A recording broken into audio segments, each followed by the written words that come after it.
Jephthah. Don't know what's going on. Jephthah. It's on. It's 7. Yes.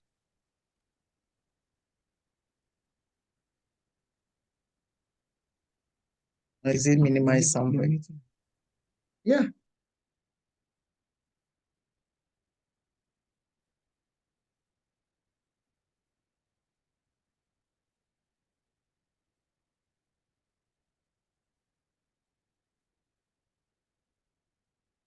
Ladies and gentlemen, welcome. We normally hold these seminars we call the Fellows Roundtable discussions, and we are delighted to have you join us for tonight's discussion on the topic Aspirations for Entrepreneurial Careers. Before we start, I'd like us to clear a few administrative directives. Just by way of notice, my name is Mary Asariabwa. I'm the Vice President of the Institute of Directors and the Chair of the Interim Management Committee. And so here are a few directives that I'd like for us to take note of. Please, to help us keep background noise to a minimum, we are requesting that you keep your microphones muted when you are not speaking. And then please be mindful of background noises when you are speaking. Position your camera properly and then try and limit all distractions. And if you do have comments, kindly write them down in the chat box. And then please ensure a device can be identified with your full name. It's important that we get to know the name of the participant. So when we need to call, we know which name to use. So if your device is the code or device type, can you please change that and put your full name in there? Thank you very much for that. Now, if you do have any questions, kindly leave your questions in the chat box. Then we'll give you a few numbers that you can contact us if you do need assistance. And the numbers are 024 071 4798. I repeat, 024 071 4798. And another number is 030 732 269. I'll take it again. 030 732 269. Please follow us on our social media handles for further information. And our media handles as follows. We are on Facebook as Institute of Directors Ghana. We're on Twitter, now known as X, it's at IoD-Gh. We're on Instagram, Institute of Directors Ghana. We are on Telegram, Institute of Directors Ghana. We are on LinkedIn, Institute of Directors Ghana, and also on YouTube, Institute of Directors Ghana. Of course, we are on our website, which is www.iodghana.org. Now, let me repeat the numbers whereby you can contact us if you need assistance. So we do have 0302 732 269 or 024 071 4798. You may prefer to contact us via email, and it is info@iodghana.org. So these are the few protocols we have to make sure we are good to go. Now, this evening, apart from the very special apart from the very special lecture we are going to have, we also have a very special somebody I'd like to introduce to all of us now. Those of you who have visited the social media handles already, I'm sure you'd have seen our introduction of a new CEO for the Institute of Directors Ghana. And for those who have not, I'll quickly. Somebody's mic is on. Can we please put it off? All right. So we do have Dr. Alfred Breimer. He joined the Institute of Directors Ghana on the 15th of April. That's just yesterday, as the Chief Executive Officer of the Institute. He joined the Institute having worked with Unilever Ghana, India, United Kingdom, South Africa, and Nigeria for about 20 years. He held key positions in management, senior management, director, and general management levels. Dr. Breimer also worked with the ECOWAS in Abuja as Director of Private Sector and by internal transfer as Director of Finance, and later as based on the nomination by the government of Ghana as the Auditor General ECOWAS institutions. As Auditor General, he was one of the 6 heads of institutions of the ECOWAS community institutions and a member of the management committee. Dr. Alfred Breimer is currently an independent, non-executive director and chairman of the board of Bensu Oil Palm Plantations, PLC. It's a subsidiary of the Wilmer Group. He's a trainer and facilitator of the ECOWAS institutions on risk management and control. His partner, audit and assurance at ABI and Partners firm of chartered accountants, and a part-time lecturer at the University of Ghana and the Lawe University College. Alfred is happily married with 5 children. His wealth of experience, there is no doubt that jointly with the governing council and staff of the Institute, we will move the Institute of Directors Ghana to the next level. So we welcome Dr. Mahamadou Breimer. Now I'll go on to introduce our speaker for tonight. And our speaker, I'll read his profile, and then from there he will take over from me. So we have Professor Eric Nyako-Sampson, PhD. Professor Eric Nyako-Sampson is a professor of guidance and counseling.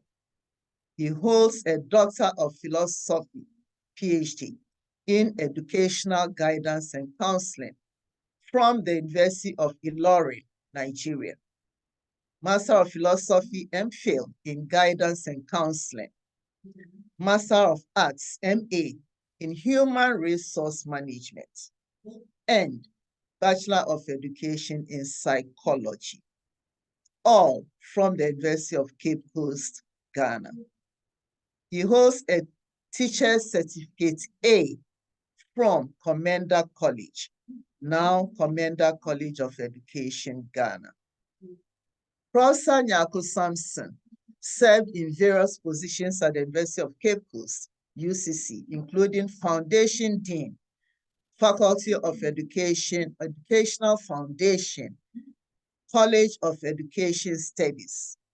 Foundation Head, Department of Guidance and Counseling.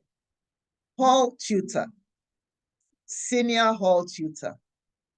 Atlantic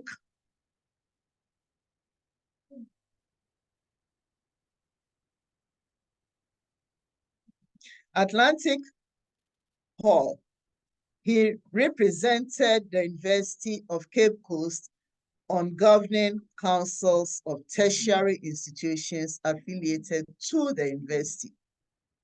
Prof has published widely in refereed academic journals and served as consulting editor, member of editorial boards, and a reviewer. He is editor-in-chief of the Ugwa Educator, a journal of the College of Education Studies, University of Cape Coast, and Journal of Environment and Sustainable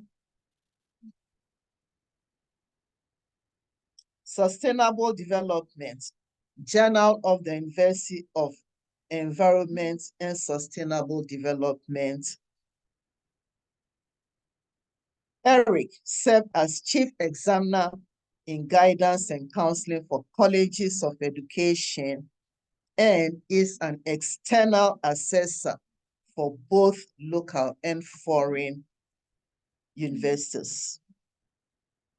Prof has served as chairman and member of public and private boards and councils. A lay preacher of the Methodist Church since 1995 and a public speaker, he has mentored many young persons whilst inspiring some adults with his motivational speeches and sermons. Professor Nyako Sampson is a member of the Ghana Psychological Council. He is an accredited public relations APR professional of the Institute of Public Relations, Ghana, and a member of the Chartered Institute of Human Resource Management, Ghana, CIHRM. He is a fellow of the Chartered Institute of Administrators and Management Consultants, CIAMC, Ghana, and fellow of the Institute of Directors, Ghana.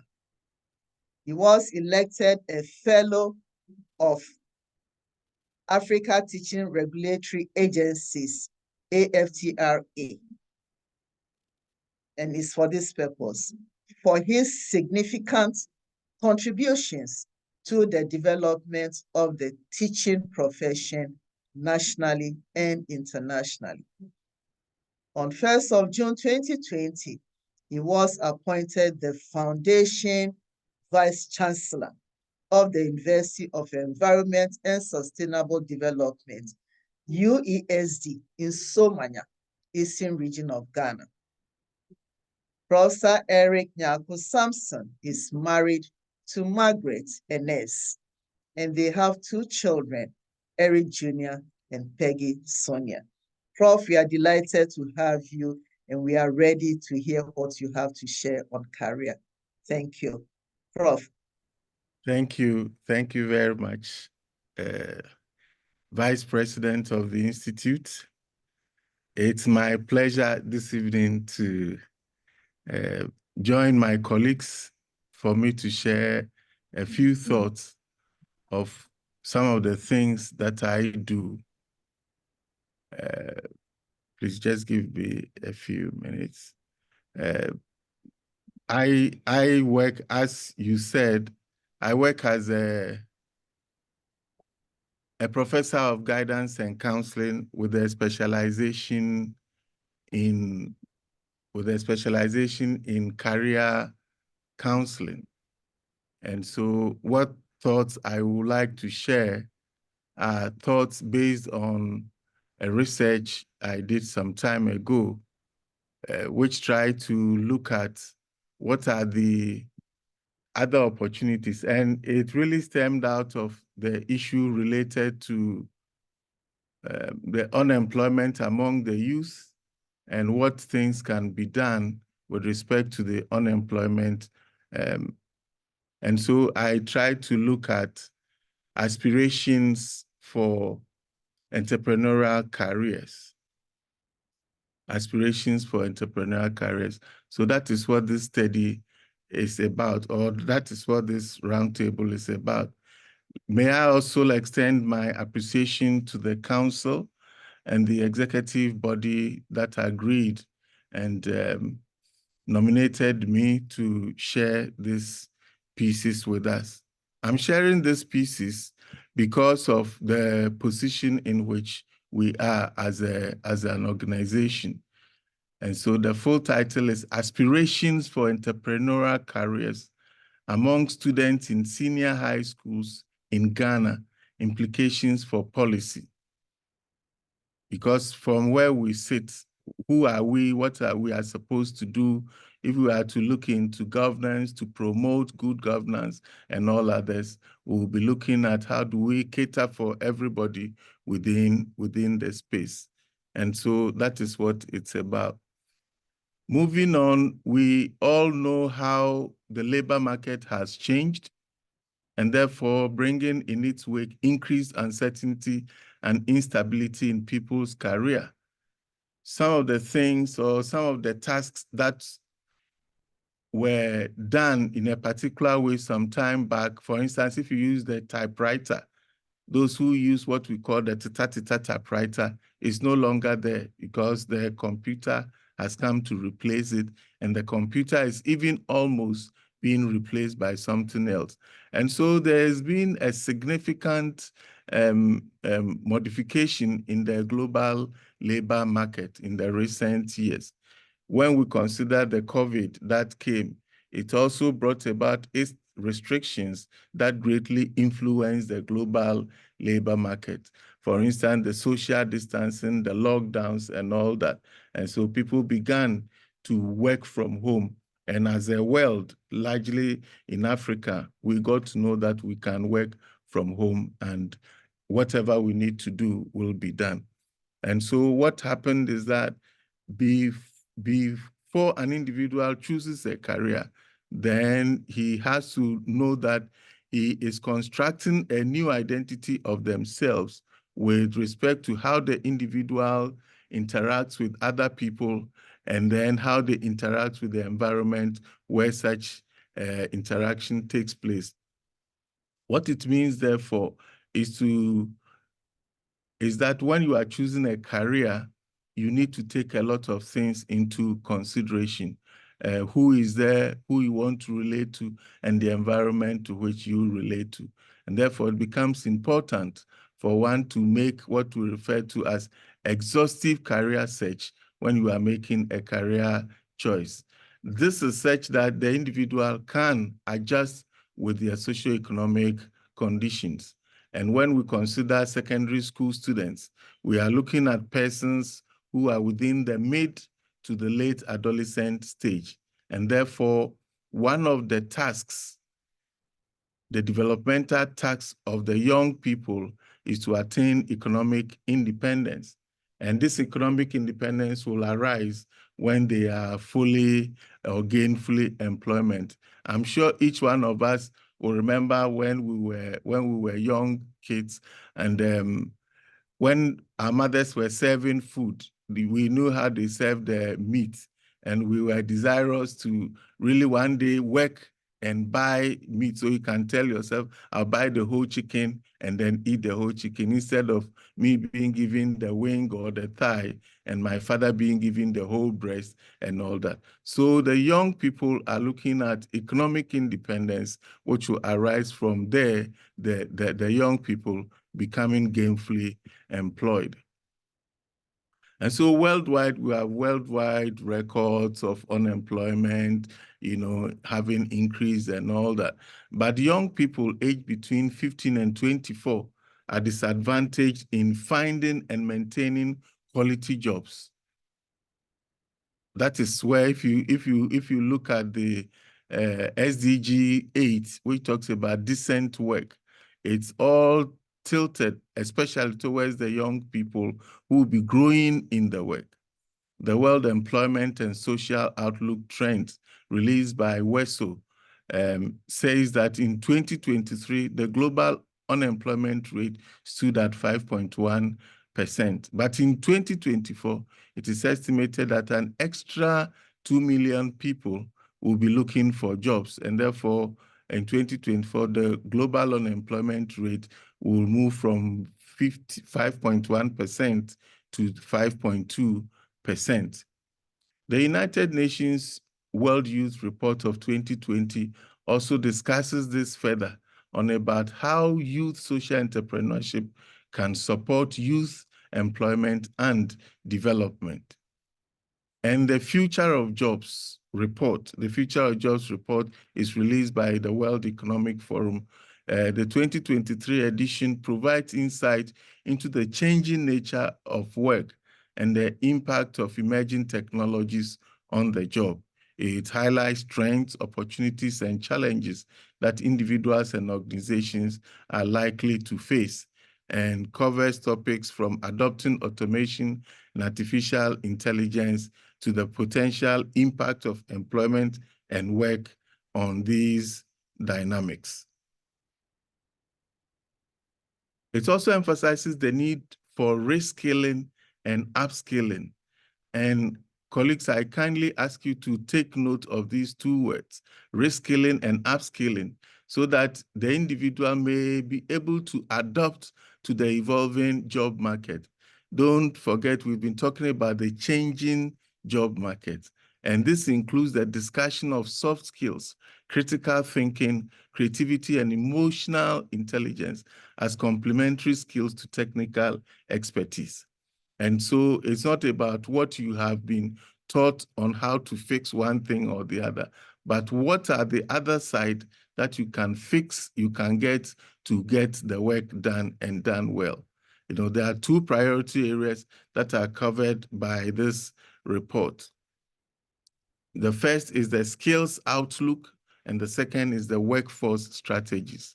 And so you realize that the skills go with strategies. Under the skills outlook, what are the expected disruption to skills? Whatever you know, what are the expected disruptions to such skills? And then what are the reskilling and upskilling priorities in the next 5 years? When we consider the job skills of 2024 report, there's a report by Coursera called the Job Skills of 2024. Looking at the fastest growing skills overall, in a rank of 1 to 10, e-commerce ranks first. And so you see the cause to the issues about automation and all that. And then at the 10th position is marketing management. But between the second position and the 9th position, you see a lot of issues relating to technology. So it means that we have to reskill and we have to upskill priorities if we want to go into the necessary skills in the next 5 years. With respect to the workforce strategies, we are looking at what are the barriers to transformation and what are the workforce strategies. Talent availability, do we have the talent? How do we retain them? And then how do we also develop the young people that we have and the talent that they have? These things talk about the unemployment rate in Ghana, youth unemployment rate in Ghana. In all this, we see a movement that it is not all that good, even though it is not as high in some countries. And therefore, calls for issues of how does the individual want to live? What career, how do they want to make a living out of the career in which they find themselves? And this is where we come to the career aspirations or occupational aspirations. And these exert major influence on the individual's development, because if they know where they are going, they will move there without any challenges. And therefore, when we talk about career aspirations, we are looking at them being significant to the individual's career behavior. That is, they have to better understand their individual careers so that they can later determine what they want to get into. And theory says that when this is done well, they will enjoy in the career in which they find themselves. They will be happy, they will perform well, and then there will be productivity, while the other side holds true. And so the issue about career aspiration has an attitudinal as well as a behavioral component. While the attitudinal represent the ideas and dreams, that is, when I grew up, I want to be a soldier, I want to be a pilot, I want to be this. They say the very fine things, but the behavioral component is the actual actions a person takes in order to fulfill the dream. How do you realize the aspiration? And so it is important to take these things, as it were, seriously and give a critical attention to them. One of the things we also need to know is the fact that a construct or what an individual aspires for is different among people. Once we say that no two persons are the same, most people will have this construct of career aspiration being different amongst themselves. So good friends may hardly find themselves, as it were, being in the same occupation or career.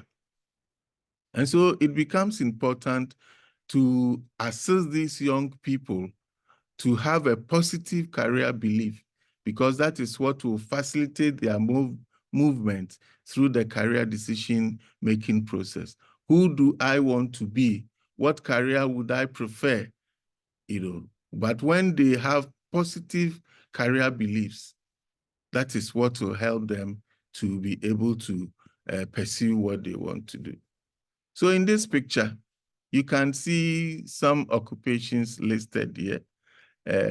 Possibly you can see a teacher, you can see a welder, you can see a medical officer with a stethoscope and all that. So in terms of career aspirations, we ask the question, what do our students want? In this case, what do the young people want? What do they want with respect to career? So experts have said or opined that school students are said to lack ambitions and have low aspirational levels. And this is key because they lack that ambition and have low aspirations level because we don't start issues about career. We don't start telling them or teaching or training or scaling, giving them the skills in career whilst they are in school. And so we do that. If that even will be done, it is done at the latter stage when they are almost out. They don't have the choice or the pleasure of exploring and then of asking questions and of looking at things. And so if they don't have that, then what happens is that they have low aspiration level. That is why in this study, when you have a chat with some of them at SHS 3, they didn't know what career they want to they don't even understand the word career. A lot of them don't understand the word career because we have not made the effort to really take them through, to train them on what is career and what are the steps that go with, as it were, choosing a career. It is found that if we are talking about individuals who desire lucrative opportunity, then the connection is entrepreneurship. So entrepreneurship is the nexus of enterprising individuals and lucrative opportunities. And it results in the creation of a new venture. That is what to go into in order to earn some money or earn a living. Entrepreneurship helps the young people to develop and also ease unemployment. So if you see this young person, whether a television repairer or a radio repairer, he's on his own. And what will happen is that once one hand has found job to do, he takes that hand out of the street and out of any vices or any things that will come from unemployed young people. And so entrepreneurial careers, we say, are those occupations or jobs that are set up by individuals who have business acumen to bring out new products and things into economic goods. So the entrepreneurs may be social entrepreneurs, they may be serial entrepreneurs, or they may be lifestyle entrepreneurs. The bottom line of entrepreneurship is to make profit, and then is a means by which one regularly will earn his or her living. Three important things that influence or are thought to influence self-knowledge, influence entrepreneurship, which this study sought to look at, was self-knowledge, family influence, and level of career knowledge. In self-knowledge, we are looking at the ability of an individual to identify and appreciate their personal interests, abilities, and skills. So it encompasses an understanding of how the individual characteristics relate to achieving personal, social, educational, and career goals. So in self-knowledge, you can say, man, know thyself. You can simplify it in man, know thyself, because the individual is supposed to know him or herself, so that knowing yourself, you can make informed choices, career choices being one of such decision. The second one is the family. And we all know the role that the family plays as an important institution that influences an individual's choice of an entrepreneurial career. You are looking at what my parents do that I may do. And research has found that those whose parents were entrepreneurs really had head start when it came to issues of who wants to be an entrepreneur. And so the influence of the family is widely documented and variously with respect to how it influences an individual who would like to become an entrepreneur or otherwise. In career knowledge, is about an understanding or information about careers, which has been obtained through experience or through study. It includes all the necessary information one needs to make a career choice. So if you don't have the knowledge, how are you able to think through? How are you able to explore and therefore make a choice that is good for the young person? And so career knowledge is an important aspect which should be considered in the senior secondary school student's life. So these are some of the common headings or titles or openings we find in this job. No vacancy here, no hiring. If there is any, we will see queues. And this reminds me when the security forces are recruiting into the security agencies and you have them in the large stadia. Sometimes the applicants feel the stadia as though there is an important match there. When these young people do not end up properly in the careers that they desire, they become anxious. They become anxious and they may engage themselves in activities or vices that are not good for themselves as well as in the society. In Ghana, there are political imperatives. For instance, the Constitution of Ghana affords all citizens of Ghana the right to work and the provision of productive employment opportunities. There are others that have come through the MDGs, metamorphosizing into SDGs and all that. Government initiatives from 2000 to 2024 has seen various governments say that we have we have a mind for the young persons. And so we want to put the young persons in a good stead in terms of employment. And they do all that. What this study really sought to look at is to look at how self-knowledge, family influence, level of career knowledge relates to the individual's quest or aspirations for entrepreneurial careers.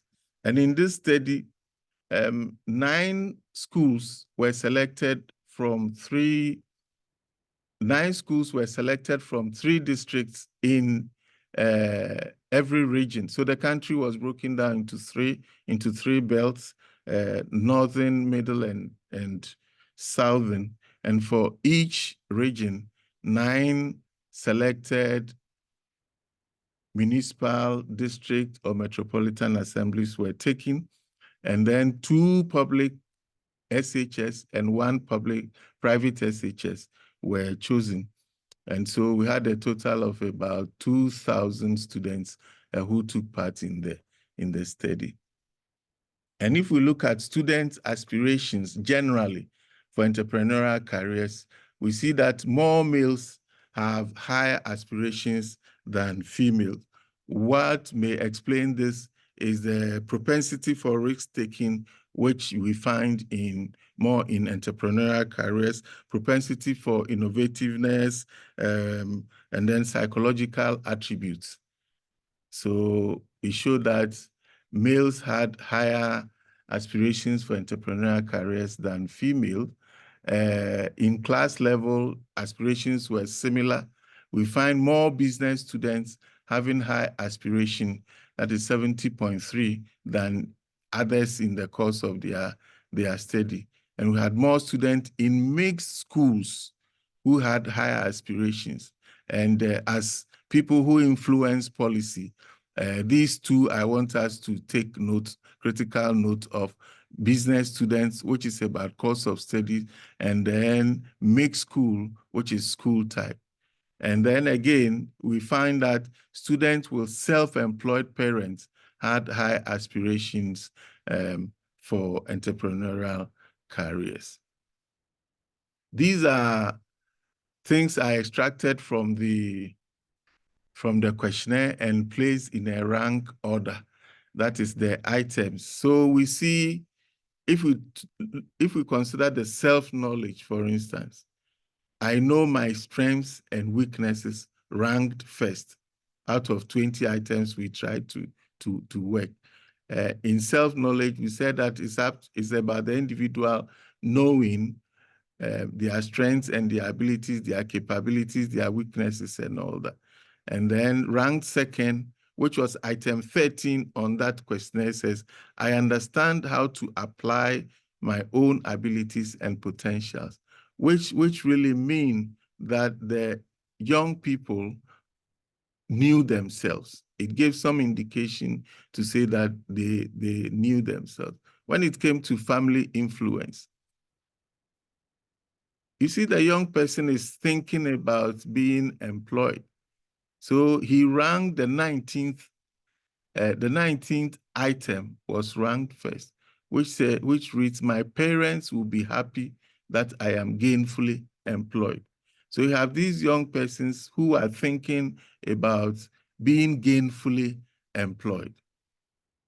20 says, members of my family will be comfortable that I will not be a burden on them. So we cannot look at them as young people who do not know anything, but that they also think and they consider themselves as who they want to be. Remember the meat and the chicken thing. They want to be able to buy meat themselves. They want to be able to eat the chicken that they want to eat, not just the thigh or the neck. They want to eat the full chicken. And then in the level of career knowledge, when we tested their level of knowledge in the entrepreneurship career, these are what came up. So how do we explain all these things? So this is a summary of how it's explained. Don't worry about the figures and about the asterisks there. they are not meant for you. You just listen to the remarks. The remarks explain all that you see there. So first of all, we found that self-knowledge, which is SK, family influence, which is FI, and level of career knowledge, which is LCK, they are all related to student aspiration for entrepreneurial careers, but at various levels, as you can see in the result. And then there's a positive relationship between self-knowledge and student aspiration for entrepreneurial careers. What it showed was that there's a relationship. But if you look at number 5, there's no significant difference in students' aspirations for entrepreneurial careers based on age. And so age didn't matter among the young people as to what they want to get into entrepreneurial careers. And then, as we saw in the initial results, there was significant difference based on gender. There's significant difference based on school type. And so girls-only schools had different levels of aspirations from boys-only schools that also had different aspirations from mixed schools. And by course of study, as we saw earlier, that business students had higher aspirations for entrepreneurial careers. What it meant is that they have some kind of understanding of the businesses, because in one of the courses, they talk about type of ownership of business, and they see the sole owner, they see the partnership, the sole proprietor, the partnership, and all that. So it is thought that this will influence their aspirations for entrepreneurial careers or levels of entrepreneurial careers. So from the results, we see that these people we consider as young people think about their careers. At least in their final years in the secondary school, they think about their careers. And therefore, career preparation and educational attainment in ways that have long implications for the trajectory of a young person's life must not be overlooked. It's important that entrepreneurial innovation is considered as a key driver of improvements in productivity. That if you talk about entrepreneurship, it enhances economic growth.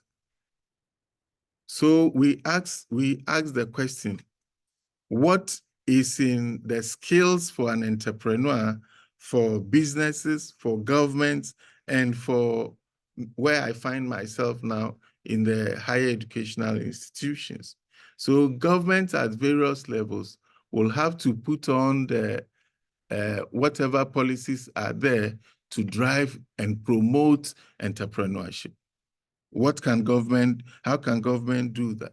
Government needs to identify such critical skills for its citizens and employees to build a productive labor force. Those who want to go into entrepreneurship, do we leave them to go because they have their money and they want to do that? Or they have the skill, they have the talent, and so we should let them go out there and do what they want to do?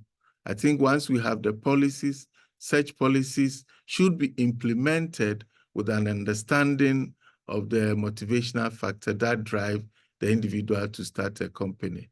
For instance, it is to serve your community. If you want to talk about a social entrepreneur, it is to serve your community, provide the need that will improve the lot of your community. And so you do what you are doing, not only to make the profit, but to help to promote the community in which you find yourself. And so policy goals must correspond with the motives of enterprising individuals. If we want to look at how, as I said, an individual enters or their level of entrepreneurial aspiration, then as you can see it by the motive. If they are serial if they are serial entrepreneurs or they are lifestyle entrepreneurs. Lifestyle entrepreneurs put passion before profit. So they look at their interests and how they will serve their interests, or they will turn their interest into helping the community to develop, getting what they don't have, and so on and so forth. It is key for us to note where we want to drive at so that we will know which way to go. I asked the question, implications for policy. So what do we do? You know, what do we do? For me as a person in the higher educational institutional space, what do we do? It's important for us to teach students the critical skills to prepare them for a stronger career outcome, because the world out there has changes, and the work, by the time they even leave after 4 years from school, they'll go and meet some changes with the coming of AI, with the coming of all that. You know, so it behoves on us as the Institute of Directors, Ghana, to look at how we can push some of these things into the public space to gain traction from the government. In government, I'm talking about whoever has the power at the time we want to push, so that they listen to these young people. Otherwise, we can put in all the money we can put in with no plan. People will come for the money, take it, and then we will not see anything. On this note, I want once again to express my appreciation to the Council of IoD, to Madam President and Madam Vice President, and to all the crew in the office for helping me to get this through. I thank you.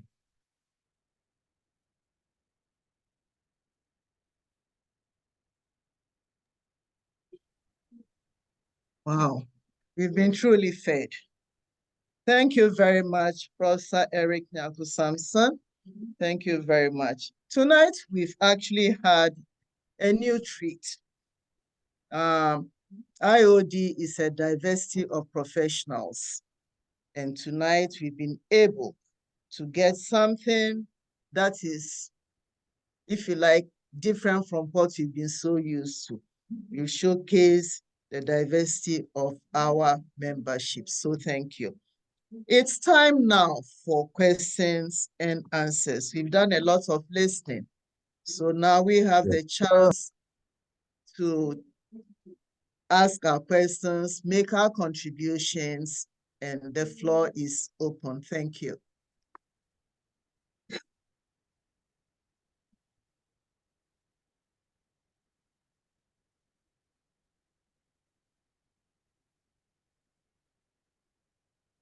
So do we have anyone ready? You may raise your hand, or if no one else is speaking and you are the first, unmute yourself, turn on your camera, and please ask your question. It may also mean, Madam Vice President, it may also mean that everything has gone down well, and so everybody understands everything, and so they don't have. So I have one. You Professor, never know, I'm sure. Please go ahead. Okay, my name is Alexander. My question, first of all, thank you so much for this wonderful presentation. My question to you as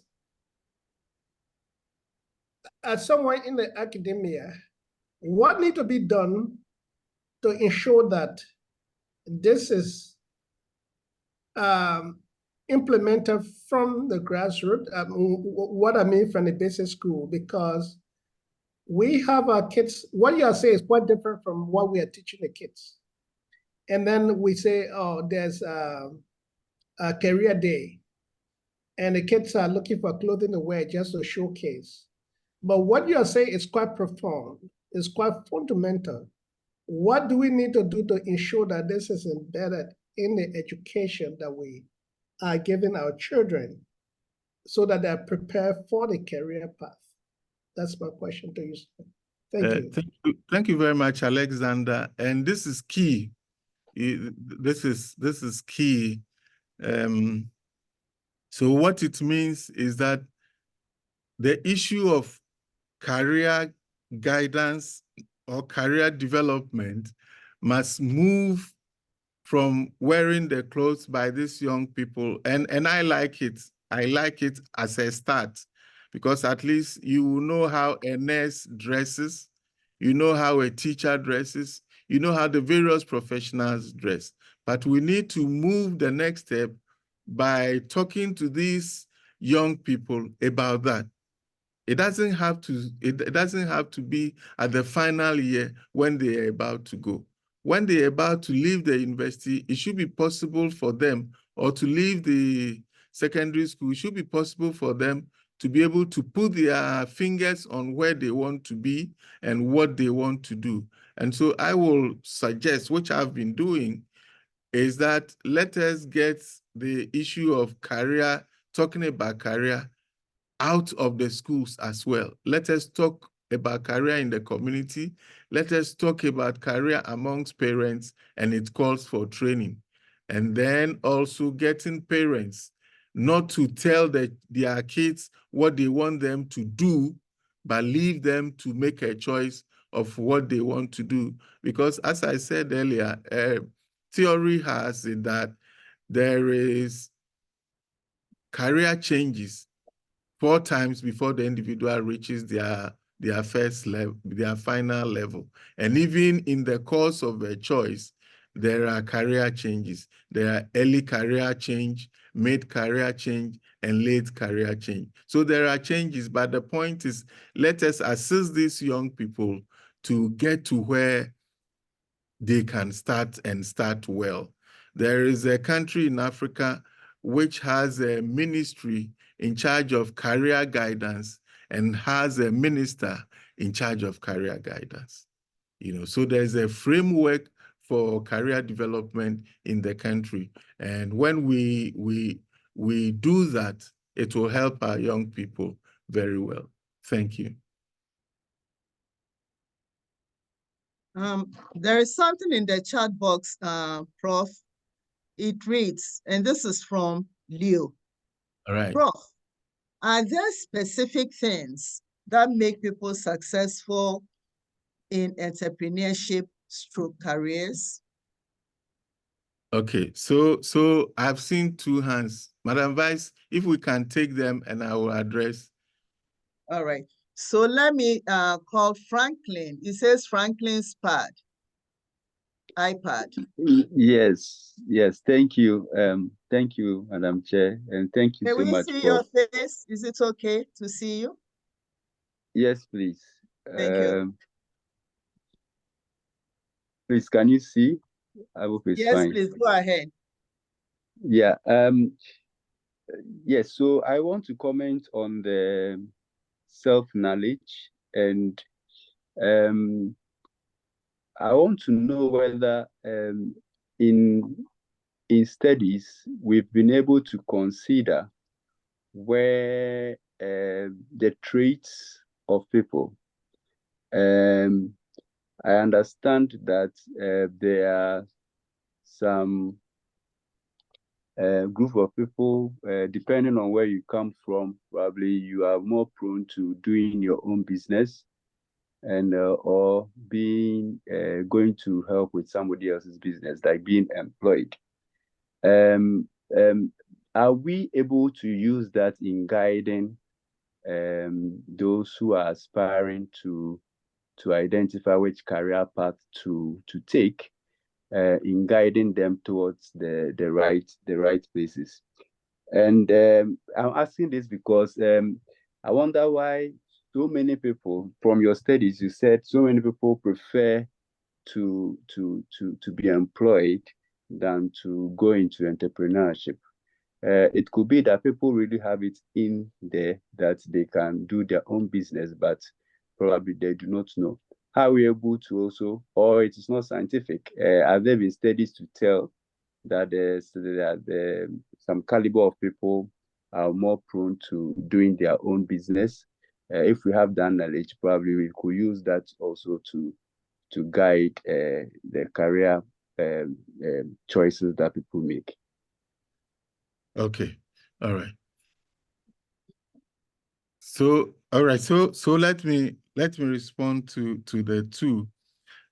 What specific things, are there any specific things for success in entrepreneurship and or career?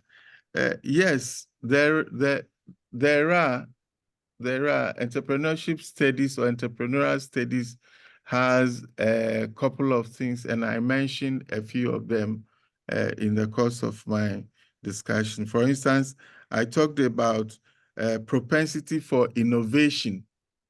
You know, you are looking at possibly not doing what everybody is doing.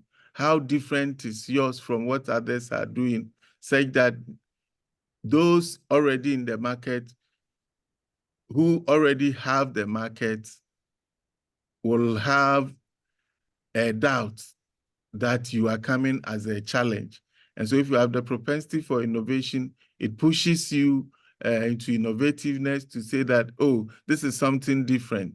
Yes, this is water, but this water is different. The next one is the propensity for risk-taking.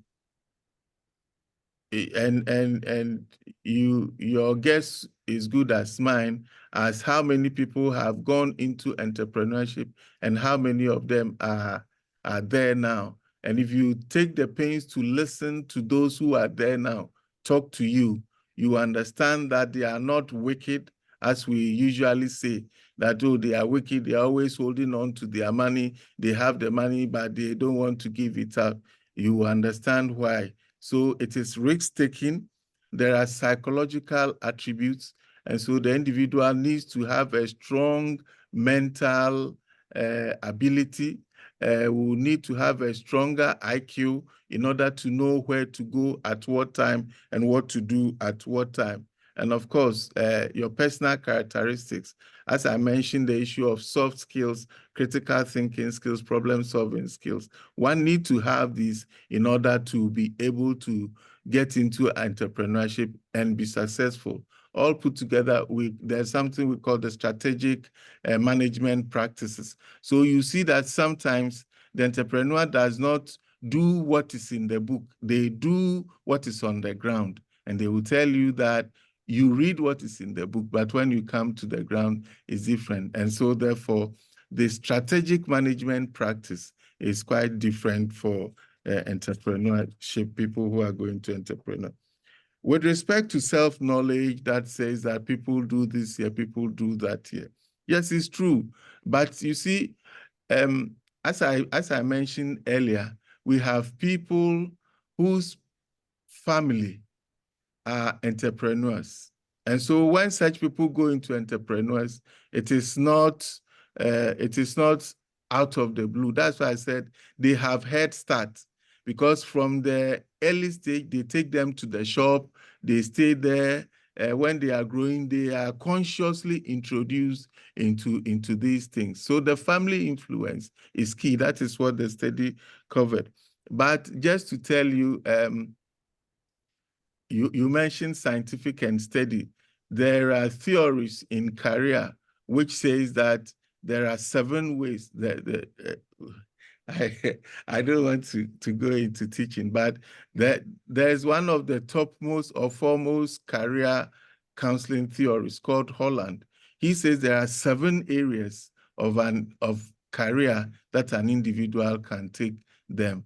There is the conventional, there's the investigative, there's the social, and for each of them, there are various groupings there. And so what we need to do is to equip those, we call the counselors in the schools and all that, to start doing it. And again, to take it from them only. It shouldn't be them only. We should have community counselors. We should have community career counselors.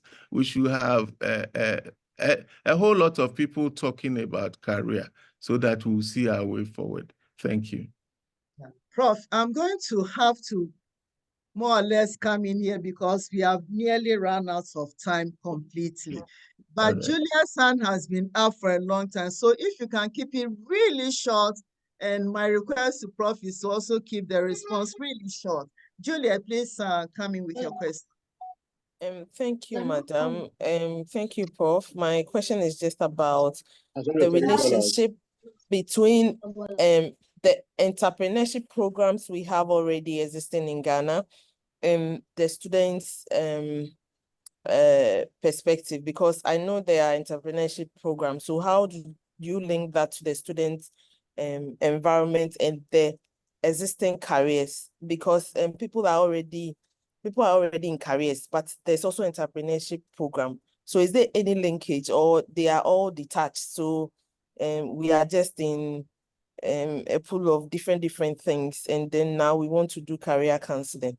Because if they are linked, I'm hoping the interest and then the quest for doing entrepreneurship would increase. I don't know, but I stand to be correct. That's why I want to ask the question. Thank you.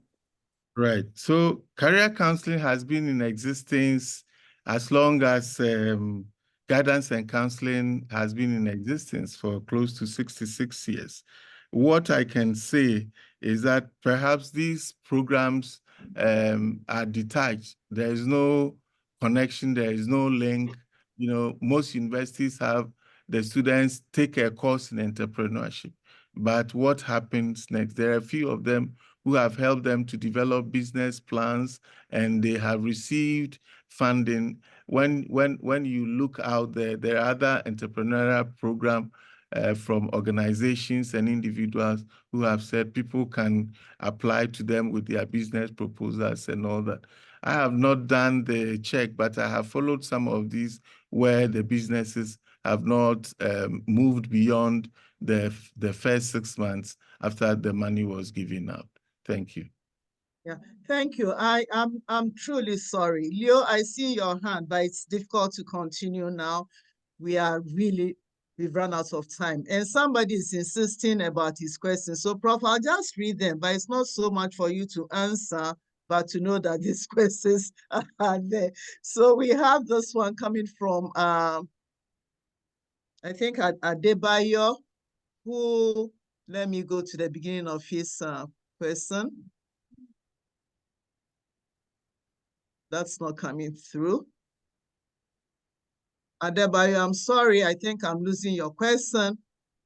It's not showing anymore on my screen here.